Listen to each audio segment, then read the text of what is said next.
विद्यार्थियों, हमने पिछली क्लास में कल्पित माध्य विधि से समांतर माध्य ज्ञात करना और परिविचलन विधि से समांतर माध्य ज्ञात करना किया था, लेकिन गणना में आप लोगों को कुछ समस्याएं आई। आज हम थोड़ा सा उससे कठिन गणना वाला एक सवाल लेकर चल रहे हैं और इसे कल्पित माध्य विधि से पहले हम हल करेंगे। ये सवाल पिछले सवाल से कुछ अलग भी है। इस सवाल में हम देखें कि जो वर्ग दे रखे हैं 5 से 14, 15 से 24, 25 से 34, 35 से 44, 45 से 54 और 55 से 64, यानी हम यहाँ देख रहे हैं कि ये सतत नहीं है। नवी क्लास में हमने पढ़ा था कि वर्गीकृत बंटन दो प्रकार से लिखा जा सकता है। एक अपवर्जी विधि, जहाँ हर एक वर्ग की उच्च सीमा और उससे आगे आने वाले वर्ग की न्यूनतम सीमा समान होती है, जबकि समावेशी वाले में समावेश विधि में यहाँ हमने देखा 14 है, तो अगले वर्ग में ठीक अगली संख्या 15 से शुरू हो रही है, यानी ये दोनों भिन्न भिन्न है। फिर 24 तो ये 25, 34 तो ये 35। तो इस तरह की विधि को हम समावेशी विधि कहते हैं। लेकिन हम कल्पित माध्य विधि से जब वर्ग ज्ञात करेंगे तो यहाँ इसको सतत करने की आवश्यकता नहीं है। हम किसी तरह से भी सवाल को लेकर करेंगे तो हमारे को कहीं परेशानी नहीं आएगी। हम अभी इसे करने जा रहे हैं, देखें कैसे करना है। सबसे पहला काम, जब हमें कल्पित माध्य विधि से इसे करना है तो मध्यमान x निकालना है। प्रिय विद्यार्थियों, हमने मध्यमान x निकालने का तरीका पढ़ा था कि हर एक वर्ग की उच्चतम और निम्नतम सीमाओं को जोड़े और 2 का भाग दे तो हमें उस वर्ग का मध्यमान x प्राप्त हो जाता है। इसके लिए हमने ये कॉलम बनाया मध्यमान x निकालने के लिए। यहाँ हम इसे लिख देंगे मध्यमान x। ये जो रोगियों की संख्या है इसे बारंबारता f से प्रदर्शित किया जाएगा। यहाँ हम देख रहे हैं इन दोनों को जोड़ा 19 आया, 2 का भाग दिया तो हमें जो प्राप्त होगी संख्या 19 का आधा कितना होगा। हमको करने में हर बार समस्या, इन दोनों को फिर जोड़ा, इन दोनों को फिर जोड़ा, इन दोनों को फिर जोड़ा, भाग दिया। बार बार भाग देने से बचने के लिए हम देख रहे हैं कि सभी में वर्ग अंतराल समान है, अर्थात 9 है। तो आपको क्या करना चाहिए कि वर्ग अंतराल 9 का आधा कर लें तो हमें 4.5 प्राप्त हो रहा है। ये जो हमें प्राप्त हुआ इसको हर एक वर्ग की न्यूनतम सीमा में जोड़े तो भी हमें वही मान प्राप्त हो जाएगा जो कि दोनों वर्गों के उच्च और निम्न सीमा को जोड़ के 2 का भाग देने से प्राप्त होगा। तो ये हमारे लिए सरल होगा। एक बार हमने सही निकाल लिया, जोड़ते गए 5 में 4.5 जोड़ा तो ये हमें प्राप्त हुआ 9.5। फिर 15 में 4.5 जोड़ा हमने तो हमें ये प्राप्त होता है 19.5। 25 में 4.5 जोड़ा तो 29.5 और 35 में 4.5 जोड़ा तो हमें ये प्राप्त हुआ 39.5। 45 में फिर 4.5 जोड़ा तो ये हमें प्राप्त हुआ 49.5 और जैसे ही 55 में 4.5 जोड़ा तो ये भी हमें प्राप्त होगा 62.5। इस तरह से ये संख्याएं मध्यमान x हमें प्राप्त हो जाएगी। हमारा वही तरीका, मध्य की जो बारंबारता है उनमें से जो बड़ी बारंबारता होती है उससे संबंधित विचर, मध्य में सबसे बड़ी बारंबारता हमें प्राप्त हो रही है 23, इससे संबंधित विचर यानी x का जो मान है वो है 39.5। इसे हम कल्पित माध्य लेकर के चलेंगे, यानी हमने a बराबर माना 39.5। इसका उपयोग हमको सवालों में करना है और d प्राप्त करना है पूर्व के सवाल के अनुसार ही। d प्राप्त करने का तरीका, x में से a घटाना है। a हमारे पास ये ऊपर मान चुके हैं, इसे हम कल्पित माध्य एज्यूम्ड मीन कहते हैं। इसको माध्य मानते हुए सही माध्य तक हमको पहुंचना है। x के मान हमारे पास ये पड़े, हम ध्यान से इन्हें घटाएंगे और आगे बढ़ते चले जाएंगे। सबसे पहला काम हमने देखा d प्राप्त करने के लिए क्या करना है, x में से a घटाया। x हमारे पास ये पड़े हैं, संबंधित x में से वो a घटाना है तो 9.5 में से 39.5 हम देखते हैं 39.5 बड़ी है तो उसमें से इसका डिफरेंस निकाल लें तो हमें प्राप्त होगा, तो 9.5 घट गया तो हमें कितना प्राप्त हुआ 30। लेकिन क्योंकि हम x में से a घटा रहे हैं इसलिए ये माइनस का आएगा क्योंकि वो बड़ा है a। यहाँ घटाया हमने 19.5 में से, उसको घटाएंगे तो माइनस का 20, क्योंकि यहाँ भी वो बड़ी संख्या है, माइनस a बड़ा है तो माइनस का। यहाँ हमने घटाया माइनस का 10। ठीक इसी प्रकार से 39.5 में से 39.5 तो क्या प्राप्त होगा 0। और निश्चित बात है जिसे हम कल्पित माध्य मान के चलेंगे, जब वही वर्ग आएगा तो उसमें से वह संख्या घटेगी तो यह 0 आएगा। 49.5 में से 39.5 को हमने घटाया तो यहाँ प्राप्त हुआ 10। अब ये बड़ी आ गई है, वो छोटी है तो ये प्लस का होगा। ठीक इसी प्रकार से 59.5 में से उसको घटाया तो हमें ये प्राप्त हुआ 20। देखें विद्यार्थियों, 0 से ऊपर -10 -20 -30, नीचे 10 और 20, इसी तरह से हमें प्राप्त होगी, ऊपर माइनस की और नीचे प्लस की। हमारे पास डी आ चुका है। अगला हमारा काम होता है हर एक डी के मान को संबंधित f से गुणा करना। f हमारे पास ये पड़ा है, यहाँ सावधानी रखनी है, f को इस d के मान से गुणा करते चलना है तो हमें f इंटू डी प्राप्त हो जाएगा। कैसे देखें, 6 को 30 से सीधा सा 6 का पहाड़ा 3 बार बोल ले, 6 3 18, एक 0 है ये लगा दी जाएगी।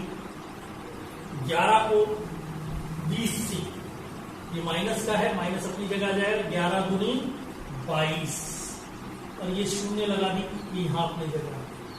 फिर 21 को हमने गुणा किया 10 से, तो 21 से कब 21 को पहले 1 से गुणा कर दो, 0 है, ये 0 लगा दो, ये भी माइनस है।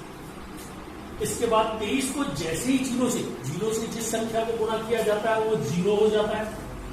14 को 10 से गुणा किया हमने, जैसे ही 14 को 10 से गुणा किया हमें पता है कि 140 आएगा।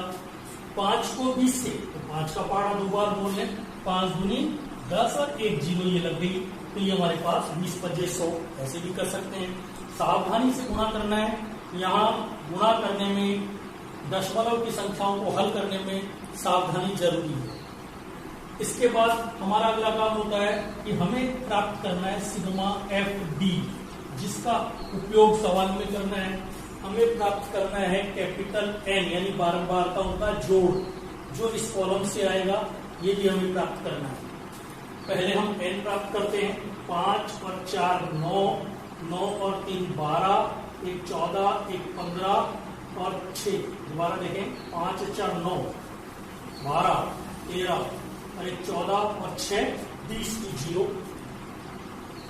हासिल के हमारे पास 2 1 3, 2 5, 2 7 और 1 8, यानी ये प्राप्त हुआ 80। सावधानी से इन संख्याओं को जोड़ते चले जाना है, हमारा मान प्राप्त होता चला जाएगा। इस तरह से ही इधर भी हमको सिग्मा एफ डी निकालना है। यहाँ विशेष ध्यान रखें, जोड़ते समय पहले माइनस माइनस की संख्याओं को एक साथ जोड़ लें, क्योंकि ये ऋणात्मक थी तो ये योग भी ऋणात्मक प्राप्त होगा। प्लस प्लस की संख्याओं को पुनः एक बार एक साथ जोड़ लें। देखें, 0 का 0, 8 2 10 और 11 का 1, हासिल की 1 और 2 3, 2 5 और 1 6, यानी हमें ये माइनस का 610 प्राप्त हुआ। ठीक इसी प्रकार से इसका योग किया तो 140 और 100 240, ये हमें प्लस का प्राप्त हुआ। सिग्मा एफ डी जो हमारा प्राप्त होगा, दोनों का अंतर सिग्मा एफ डी कहलाएगा, और जिस चिन्ह की राशि बड़ी है वो चिन्ह सामने आएगा। तो हम देख रहे हैं बड़ी राशि है माइनस की, तो माइनस का आएगा। इनका डिफरेंस कर दें, 0 में से 0 गया 0, 11 क्योंकि 1 में से 4 नहीं घटेगा, एक हासिल ले, 11 में से 4 घटा दो, हमें प्राप्त हुआ 7। यहाँ 5 बच गया, 5 में से 2 गया तो हमें प्राप्त हुआ 3, यानी सिग्मा एफ डी का मान हमें प्राप्त हो गया 370। अब इसके बाद हमें जो अगला कार्य करना है, अब उसकी ओर चलते हैं। हमारा आगे का काम जो है उसे ध्यान से देखें। अगला काम है हमें फार्मूले का उपयोग करना है। फार्मूला हमारा जो है वो क्या है, x बार बराबर a plus sigma f into D बटा कैपिटल एन। इनका अर्थ हम जानते हैं, कुछ सवालों में उपयोग कर चुके हैं। सिग्मा एफ डी हमने ये प्राप्त कर लिया है, कैपिटल एन बारंबारताओं का जोड़ प्राप्त किया है, और ए का मान 39.5। ये ऊपर हमने सबसे पहले जब ये टेबल बनाई, टेबल बनाते मध्यमान एक्स प्राप्त किए, उसी समय हमने तय कर लिया था और उसी से सारे विचलन निकाले हैं, तो वो ए वहां काम में आ जाएगा। अब हमें फार्मूले में मान रखना है, ए का मान रखना है 39.5 प्लस सिग्मा एफ डी का मान ये कोष्टक में रख दें माइनस 370 बटे एन का मान 80। हमें यहां प्राप्त हुआ। हम देख रहे हैं कि कोष्टक में क्यों रखा गया, क्योंकि ये माइनस का था, तो प्लस और माइनस जैसे हम कोष्टक हटाएंगे तो ये हमारे पास आएगा 39.5 माइनस प्लस माइनस माइनस 370 बटे 80। हमारा अगला काम होगा 0 से 0 को काट देना, आसानी से कट रहा है। अब विद्यार्थियों, आप लोगों ने कल भी एक बहुत बड़ी गलती की थी, जब मेरे से सवाल पूछा गया था वापस कि यहां इसमें से इसको घटा दिया और फिर भाग दे रहे हैं 8 का। ये बहुत बड़ी गलती है। पहला काम ये हमारे पास हल हो चुका है, पहले इसको हल करना है, यानी 37 में 8 का भाग देना। कैसे दोगे वो हम अच्छी तरह से जानते हैं, छोटी क्लासों में कर चुके हैं। 37 में 8 का भाग देने पर, ये 8 आपके सामने मैं दे रहा हूं, 8 का भाग 37 में, 8 का पहाड़ा बोले 8 चौक 32, 8 पंजे 40 ज्यादा होता है, तो कितनी बार जाएगा? 4 बार। यहां आ गया ये 32, इसमें से घटाया गया, तो हमें 37 में से 32 घटाने पर प्राप्त हुआ 5। अब हम जानते हैं 8 का 5 में भाग नहीं जाता, तो हम ऊपर भाग को शून्य लगाएंगे, शून्य के बाद दशमलव, पहले हम दशमलव लगाएंगे, दशमलव लगाने के बाद ऊपर से एक 0 लगाएंगे। अगर अब भी भाग नहीं जाता तो भाग की शून्य और लगाते हैं, लेकिन अब क्योंकि यहाँ संख्या 50 प्राप्त हो गई, 8 का भाग इसमें जाएगा, तो हम 8 का भाग देंगे, 8 6 48, हमें फिर प्राप्त हुआ 2। दशमलव लगी हुई है, हम फिर एक शून्य उतार सकते हैं और 8 का भाग इसमें दे सकते हैं। तो हमने 8 का भाग दिया, 8 दूनी 16, 8 या 24 ज्यादा होता है तो 2 ही बार जाएगा, तो हमारा ये आया 16। बचा हुआ रहा 4, दशमलव लगी हुई है, फिर शून्य उतार ले और हमने भाग दिया 8 पंजे 40, यानी पूरा चला गया। बहुत अच्छी बात है, हमारे लिए आसानी होगी। अगर पूरा भाग नहीं जाता तो भी दशमलव के बाद 3 स्थान तक हम भाग ले लें। अगर आप 2 स्थान तक भी निकालेंगे तो भी कोई दिक्कत नहीं है। हमने एक्यूरेसी के लिए 3 स्थान तक भाग देके ये निकाल लिया है, यानी हमारे पास मान प्राप्त हुआ 39.5, जो पूर्व में हमारे पास था, माइनस इसको हल करने से ये हमें जो प्राप्त हुआ वो था 4.625। अब इसमें से इसको घटाना है, यहां भी हमें सावधानी रखनी है। मैं यहां आप पर एक तरफ फिर घटा के बता रहा हूं, 39.5 घटाते समय जिस संख्या को घटा रहे हैं, जिसमें से घटा रहे हैं, दशमलव के नीचे दशमलव आना चाहिए, यानी 4 यही आएगा। ये संख्याएं दशमलव के इधर 625। हम जानते हैं कि यहां आगे कोई अंक नहीं है, तो हम 0 0 कर सकते हैं। अब इसमें से हमने घटाया, 10 में से 5 गया, 5 प्राप्त हुआ। यहां रह गया 9, 9 में से 2 गया, 7 प्राप्त हुआ। यहां क्योंकि एक हासिल उधर जा चुकी थी, 4 रह गया, 6 नहीं करता, एक हासिल इधर से दी, 14 में से 6 गया, तो हमें 8 प्राप्त हुआ। अब इसके बाद हमारा अगला काम, यहां हमारे पास एक हासिल जा चुकी, 8 रह गया, 4 को हमने घटाया, तो 8 में से 4 गया, तो 4 प्राप्त हुआ। और यहाँ 3 ऐसे कैसे, दशमलव 3 स्थान के बाद 3, दशमलव 3 स्थान के बाद हमने पुनः लगा दी, हमें प्राप्त हुआ 34.875, जिसे हम लिख सकते हैं 34.88। जब भी दशमलव के बाद तीसरा अंक 5 आ जाए या 5 से बड़ी राशि आ जाती है तो हम उससे जस्ट पहले वाले अंक को 1 अंक से बढ़ा देते हैं और दशमलव के बाद 2 अंक तक की आंसर दे सकते हैं। ये हमारा हुआ 34.88। ये समांतर माध्य आ गया रोगियों की संख्या के आयु के हिसाब से कि ये एवरेज है आंसर। इस तरह से हमें समांतर माध्य कल्पित माध्य विधि से करना है। ये विद्यार्थियों एक बार पुनः देख लें। हमने सबसे पहला काम क्या किया, प्रत्येक वर्ग पर ध्यान दिया।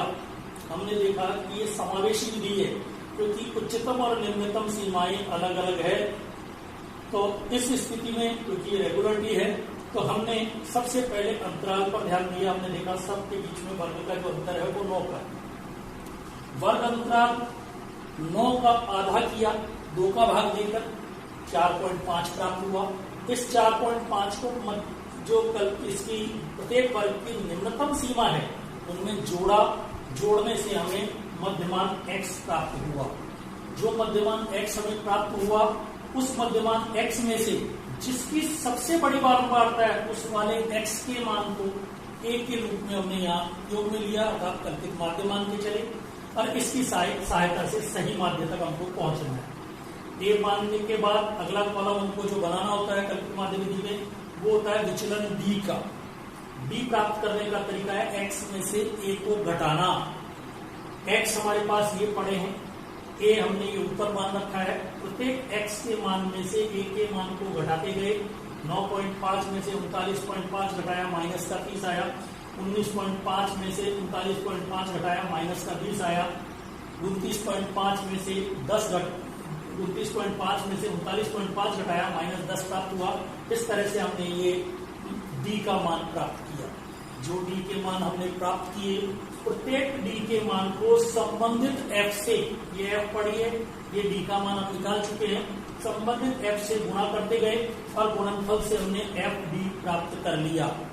सिग्मा अब इस fd से माइनस माइनस वाले fd के मान को एक जगह जोड़ा, प्लस प्लस के fd के मान को हमने एक जगह जोड़ा। जोड़ने के बाद सिग्मा fd यानी इनका सबका एक साथ योग करना है तो हम इन दोनों को जोड़ेंगे। अब इन दोनों को जोड़ते समय हम देख रहे हैं एक माइनस किए एक प्लस किए, तो ऐसी स्थिति में योग का मतलब होता है दोनों का अंतर। तो ये बड़ी संख्या है, इसमें से ये अंतर निकाला हमने, 370 आया। जो संख्या बड़ी है, अगर माइनस की बड़ी है तो माइनस और अगर प्लस की बड़ी होती तो प्लस। यहाँ माइनस बड़ी है, माइनस का चिन्ह आया। ये सिग्मा fd का मान हमें प्राप्त हुआ। बारंबारताओं का जोड़ करके हमने n का मान 80 ये प्राप्त किया। इसके बाद हमारा जो कल्पित माध्य का सूत्र है x बार बराबर a प्लस सिग्मा fd बटे n। इसमें हमने टेबल से जो मान थे वो रखे। पहले a का मान यहाँ रखा, सिग्मा fd का मान इसके स्थान पर रखा और n का मान n को हटाकर उसको स्थान पर रखा। आगे हल करते समय सबसे पहले हम देख रहे हैं अंश बटे हर। तो हम देख रहे हैं अंश और हर में 0 से 0 कट रही है, ये प्लस वाला पार्ट अलग है। पहले हमने ये काटा, हमारे पास बचा 37/8। अब 37/8 को घटाना 39.5 में से। प्रिय विद्यार्थियों, पिछले सवाल में भी आप लोगों ने गलतियां की थी। इसमें से सीधा ये नहीं घटेगा, पहले हमें इसे हल करना है, यानी 37/8 को हल करना है। 37 में 8 का भाग दिया, भाग देने का तरीका ये यहाँ मैंने बता दिया है। दूसरी क्लास से हम ये कार्य करते आ रहे हैं, सावधानी से हमें देना है। 8 का भाग दिया, वो गया 4.625, यानी 4 के बाद 3 अंक तक हमने दशमलव का था वो हमने निकाल लिया। निकालने के बाद 39.5 माइनस जो इसमें भाग देने से प्राप्त हुआ वो इसके स्थान पर रखा। अब 39.5 में से जब 4.625 को घटाना है तो घटाने के लिए भी फिर वही सावधानी यहाँ रखी। 39.5 में से 4.625 घटाने के लिए दशमलव के नीचे दशमलव जोड़ो चाहे घटाओ, दशमलव की संख्याओं को इसी तरह रखा जाएगा। रखने के बाद हमने देखा कि 39.5 आगे अंक नहीं है तो वहां 0 ले लिया। अब इसमें से हमने घटाना शुरू किया, सादा जैसे हम घटाते हैं। यहां से एक हासिल गई, यहाँ 10 हो गया, 5 घटा 5 बचा। यहाँ जब एक हासिल गई तो यहाँ 9 गया, 9 में से 2 गया तो 7 बचा।